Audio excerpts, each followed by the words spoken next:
Hello friends, today we are talking about Ansible. So what is Ansible, why we have to use, all these things we'll see in this video. So before that, let's talk about configuration management. What is a configuration management and how this is related to Ansible, right? So configuration management managing the multiple configuration of the application in a digital state. Like you can see, we have so many servers and they have configured in the different way. They perform in different way, but we expect them to work in a digit and similar way, right? So the configuration management, we can say like this, is a process for maintaining the computer system, servers, and software in a digital state and constant state, and it makes sure the system performs as expected, right? When you use some configuration management tools, so those we can manage to work similarly and make them output expected way, right? To make the other servers to perform similarly, we use some tool. Like I can see that you can see here a case rake, right? So by using this rake, we can arrange the bars in the proper order. So if you don't use it, so it takes long time to set them all together, and it takes long use effort, right?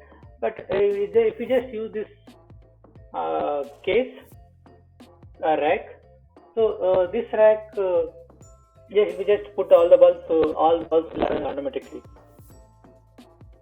So similar way, we use some tool, we'll discuss in further what all the tools are available, configuration management tools. So these tools, we can, any one of them we can use to arrange them properly and to work as desired. Right? You can see here, if you are managing your server, like some 3 servers you are managing, it's okay if you can manage manually. What if it scales? You have to work so much to make similar way, and if it scales double and double, it become more hundreds of servers, and very very difficult to maintain, and it is take long time to create as well. So that's why we use configuration management tools. We have Ansible, we have Chef, we have Puppet, we have SaltStock as well. So we'll see how it is different from each other in upcoming slides. But first, in this video, we mostly focus on Ansible, and we'll discuss why Ansible is good compared to others, what is advantages and disadvantages. Okay, so let's talk about what is Ansible. So this is a definition. Ansible is a open source software provisioning and configuration management and application deployment tool, enabling the infrastructure as a code. It runs on many Unix systems, Unix-like systems, and can configure both Unix and Windows as well. So why we need to use Ansible? To automate and simplify the repetitive, complex, and tedious operations. So let's say, for example, if you take some backup, like a database backup. So you have to take the backup of the database every day, so that your server will not get loaded 100%. So you do this work every day, every morning. So instead of that, you write some script or use some tool to reduce the time, right? And use time saving. Obviously, when you installing something, you have to put lot of effort on each server. So when you use this Ansible or configuration management tools, so it is very easy, and within its seconds or minutes based on the complexity of the application, it will get configured. And this architecture is very simple. Ansible architecture is very simple. That we'll see. It is not like a master slave architecture. So it is very simple. Just it has a controller only. That we'll see in the upcoming slides. So it works by connecting your nodes and push a small program into them. So a small program is like a play. So we'll see what is a play and how does it look like, and what are things we can put there. All these things we see in the upcoming slide. Okay, so this is a simple architecture. I have just drawn this one. So this when you in Ansible, right? So we have a single control machine. It can be your local computer, or you may set up one separate server to do this task. So from the control machine, we use this playbook and inventory to run the different kind of operations. Like you can see, you have a playbook for JBoss, you have a playbook for Apache, you have a playbook for Nginx, you have a playbook for Tomcat. Or in a one playbook, you can have multiple I can say tasks, or you can have a multiple roles, right?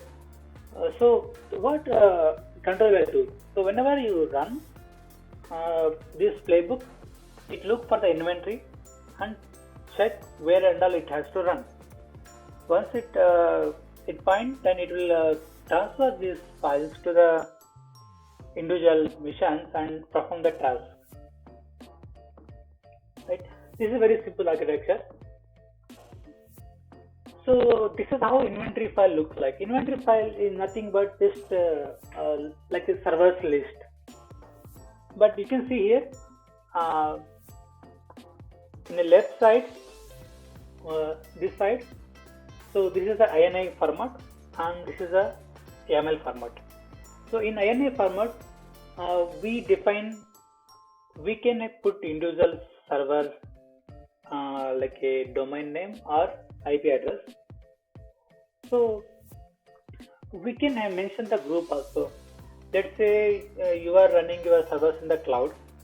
In a one cloud, we can group like this. In another cloud, we can group like this. So you based on your business requirement or strategy, how you want to run your place, those things you can group like this. So similar, it is same equivalent to the YAML file also. So in all hosts, you can specify like what are the hosts and all these things. Similar way we can do. Right.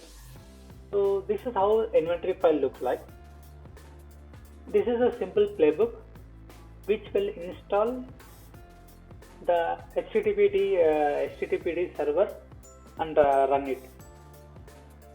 So you can see here we just have the name, playbook name, and the host where it has to run, some domain name, and in a task. So it task has a list of tasks. We can have a number of tasks inside here. So as you can see here, we have 4 tasks.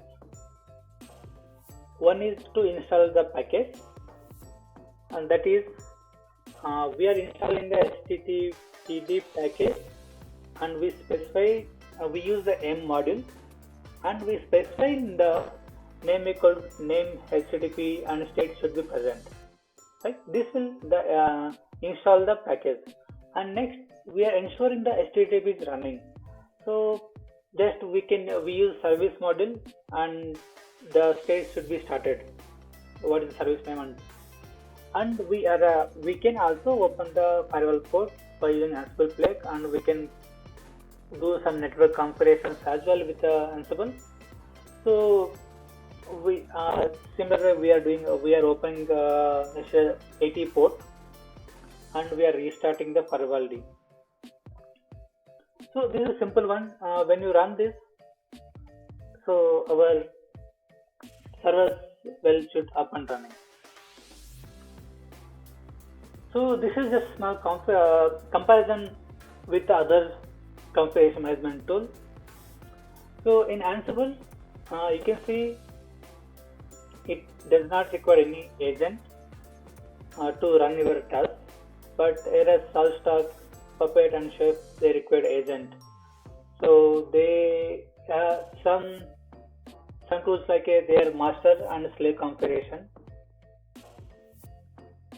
So they support multi-master and all this. There is you can see individual, you can read about individual how they are performing on their architecture. But in this video, we more focus on the Ansible only. And it is not a pull-based. Ansible is not a pull-based one. It is push-based configuration management tool. What does it mean?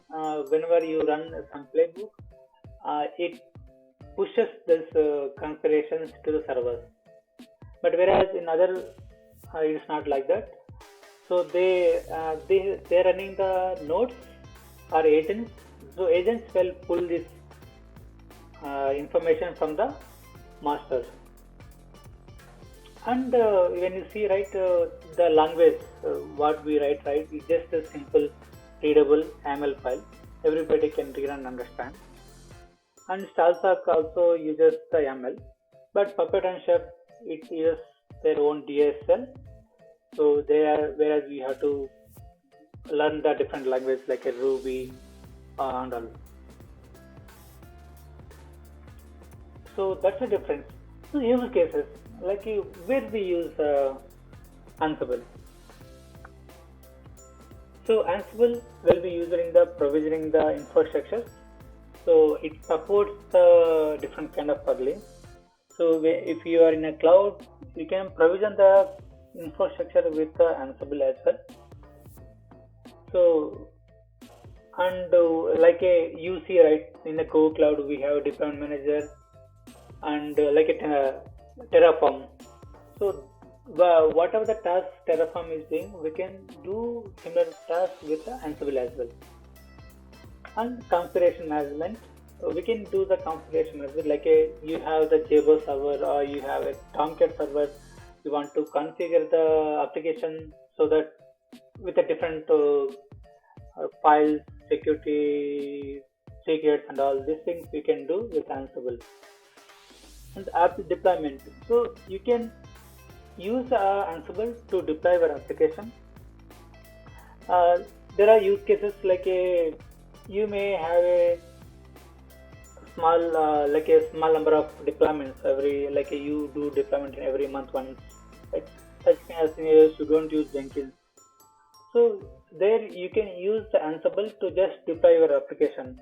It is very simple. Instead of running the server continuously, you can just run this Ansible from your local machine. It will deploy your application. That's what continuous delivery. Whatever we can deliver.